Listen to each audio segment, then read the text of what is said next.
Hi, I'm Susan Brown and welcome to Bridging the Capital Access Gap. This module is on debt service coverage. So in this module, we are talking about debt service coverage, and that relates to the cash capacity element of the 5 C's. And so what we're going to cover here today is how lenders decide whether a business owner meets this cash capacity requirement, and how cash is analyzed for a small microloan versus a larger loan, and how you can do a rough estimate with your clients on their cash capacity. So what is debt service coverage? As I said, it's one of the 5 C's. It's this cash capacity that lenders use to see if there's enough money to pay for a new loan. It's a measurement of the cash flow available to pay current debt obligations plus the new loan that's being considered in the application.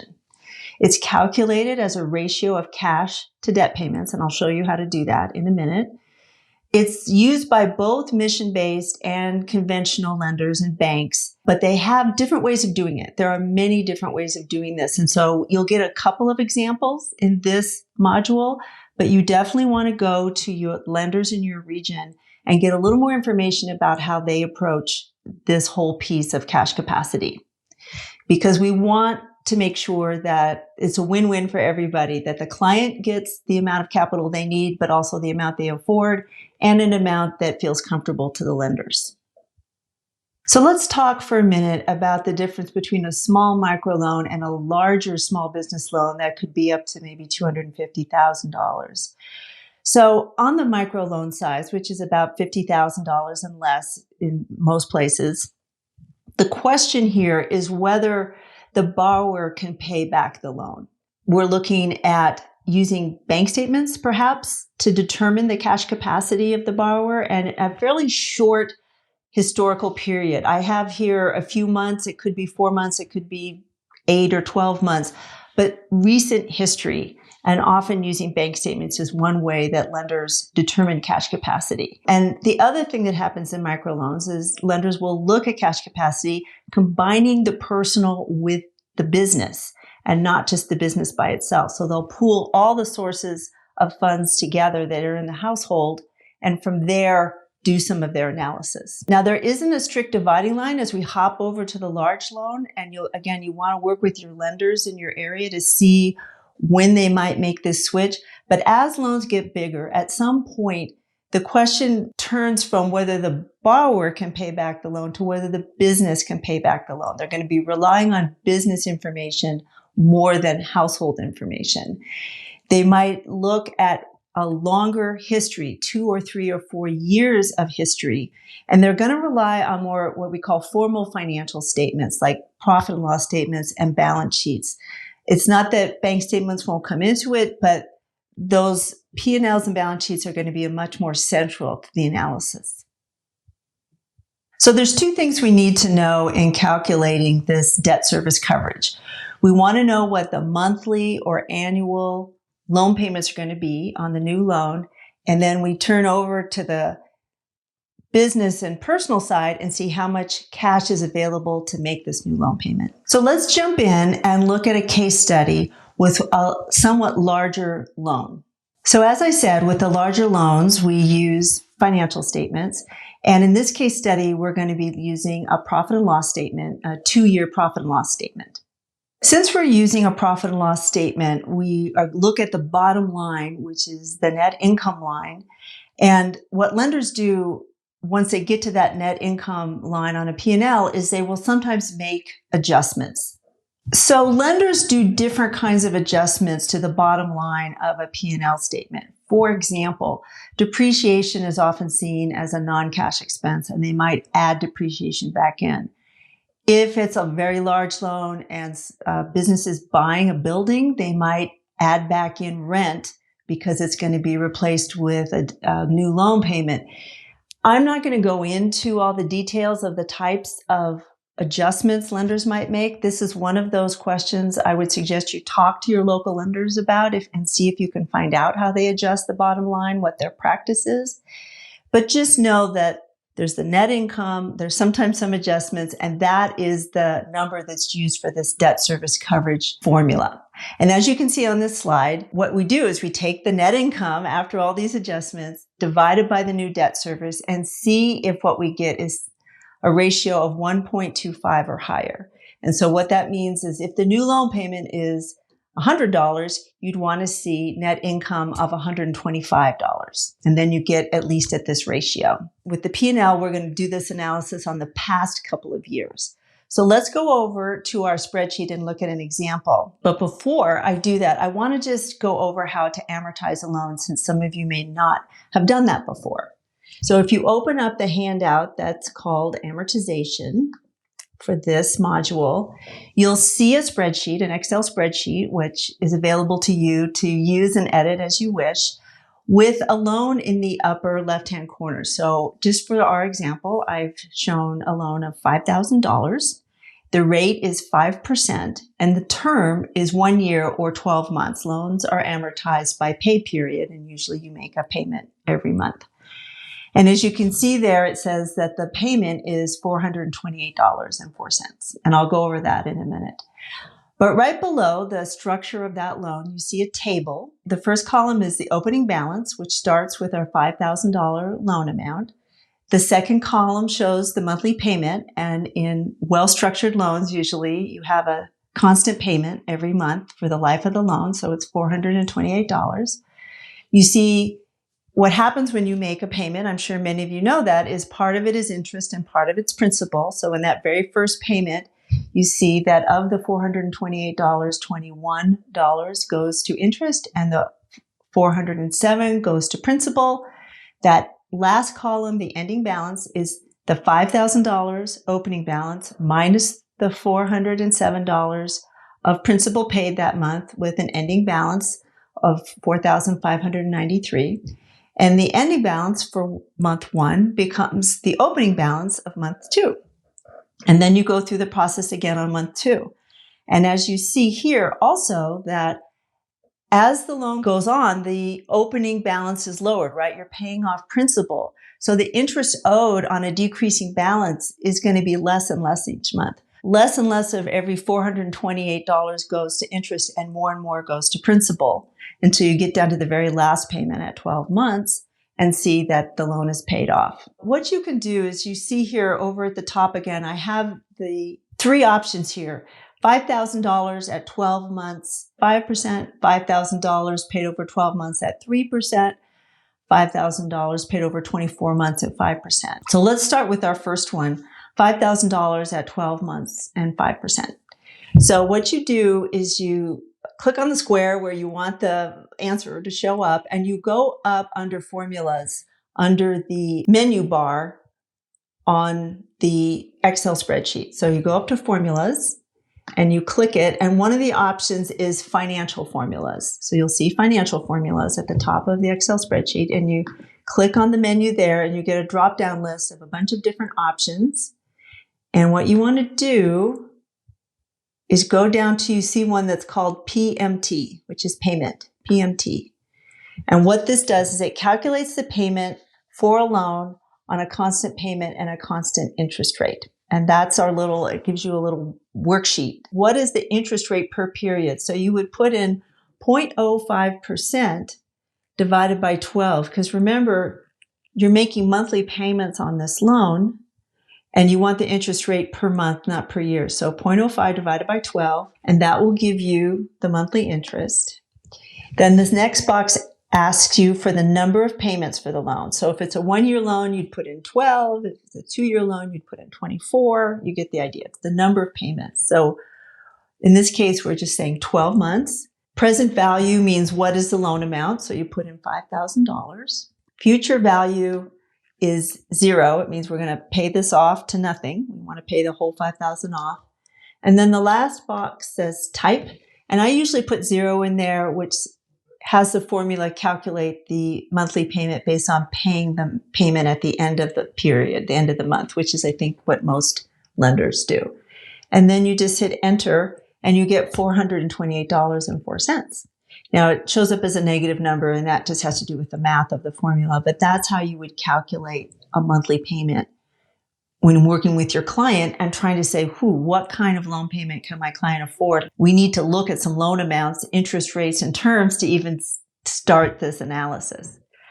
So if we do this again on the second example here I have, where we're going to borrow $5,000 at 12 months and 3%, we're going to do the exact same thing, go up to the financial options under formulas, scroll down till you get to payment, get back to our worksheet, and instead of 5, we're going to put 0.03 divided by 12. That will give us our monthly interest payment. The number of payments is still 12. The present value is still $5,000. The future value is 0. And the type is paying at the end of the period, which is 0. And you hit OK. And wow, they got the interest rate almost cut in half, but the monthly payment only goes down $5.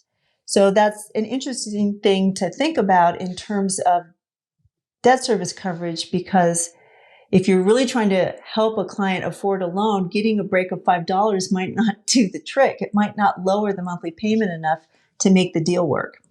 So let's do it one last time with my third example here of looking at it where we change not the interest rate, but the term. So the interest rate remains 5%, but the term doubles to 24 months.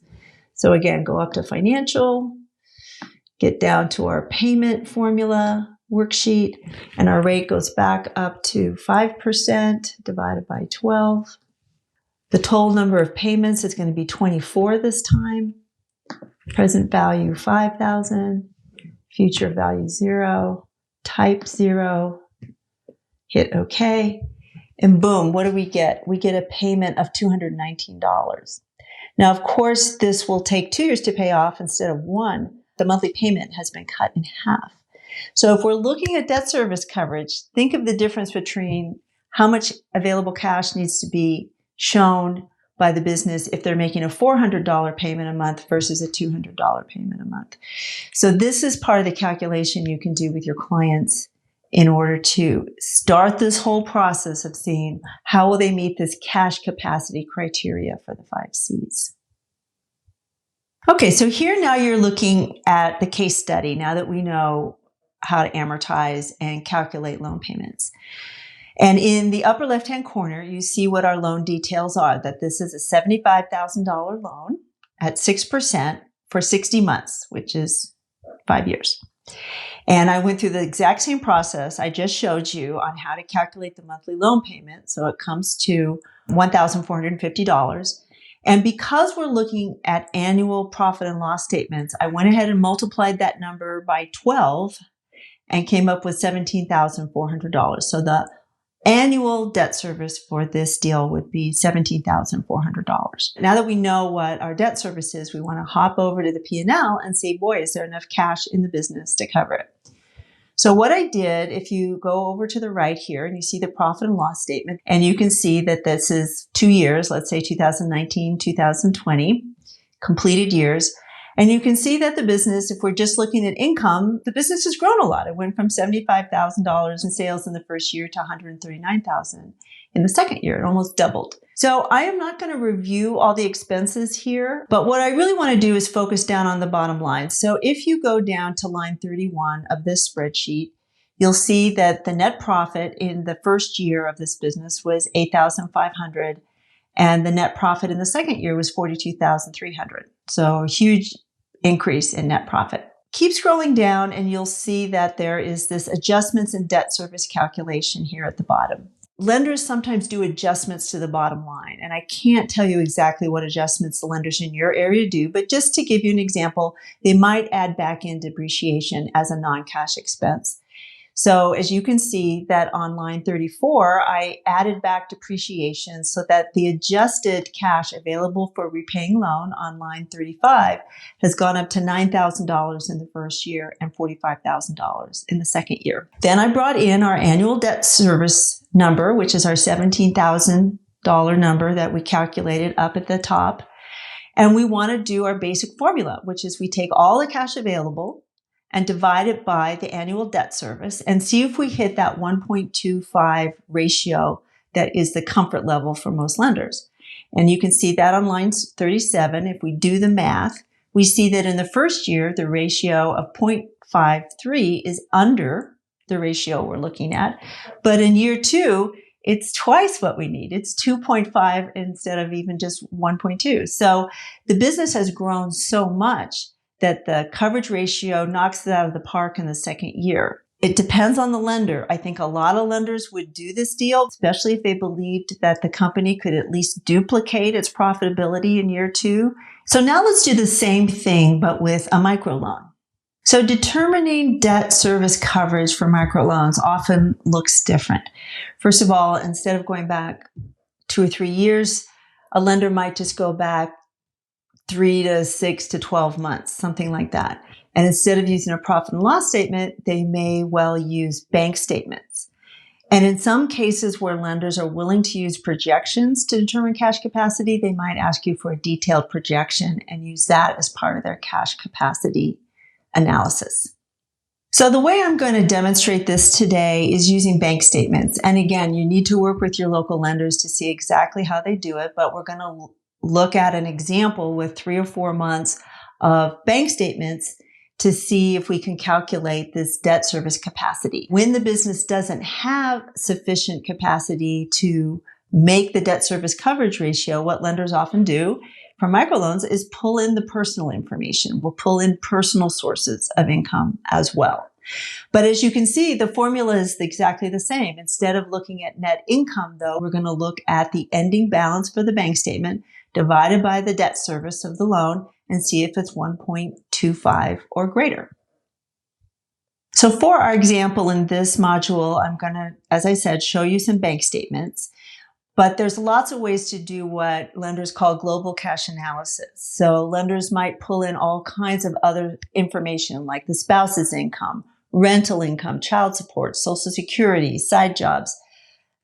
The global cash analysis will take the whole picture of the household income and then subtract out all the expenses, not only business expenses, but household expenses. So like I said, we're not going to do that detailed global cash analysis here. We're going to just use the bank statements as one way to do this calculation for microloans. But I think it'll help you step into this space and start to see how this might look for a micro deal and a micro lender. So let's hop back over to our spreadsheet, our debt service coverage spreadsheet. And in this case, look at micro debt service coverage analysis using bank statements.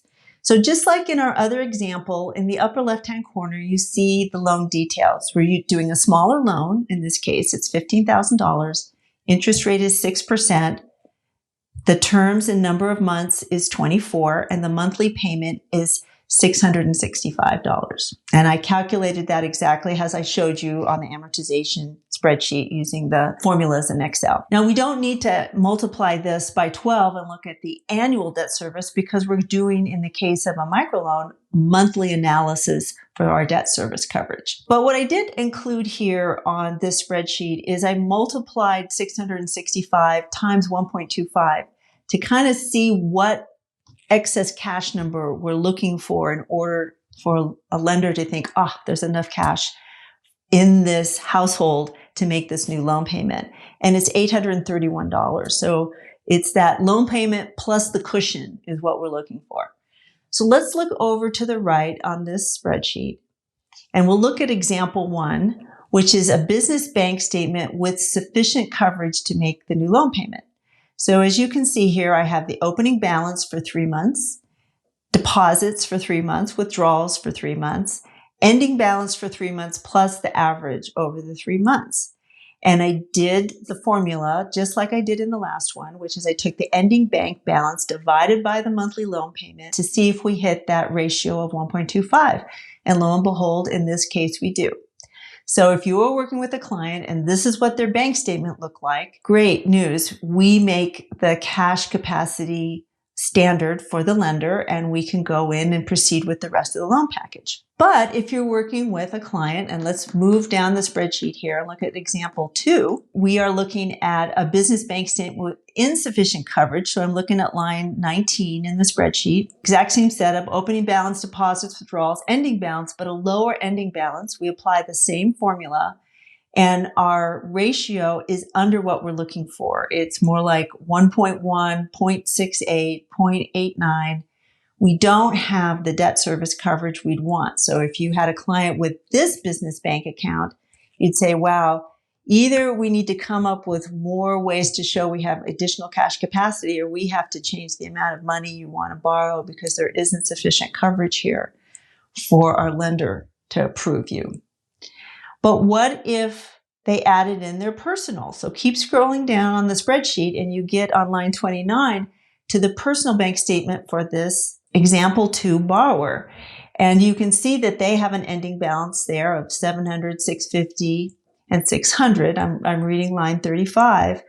And you could do the analysis just on the personal side and say, well, can you just pay this loan straight out of the business side? Because as I said, in microloans, often you're just kind of pooling business and personal and see if the household can pay the loan back. The personal side by itself doesn't hit the right ratio either. We're still under that 1.25 ratio we're looking for on line 36. But in our final part of this spreadsheet, if we go down to line 39 and we combine the personal and business together, we take the business ending balance, we take the personal ending balance, add them together, and then do our analysis, bingo, we have a yes. We get to a debt service coverage ratio of 2.15, 1.65, and 1.79, well above that ratio we're looking for.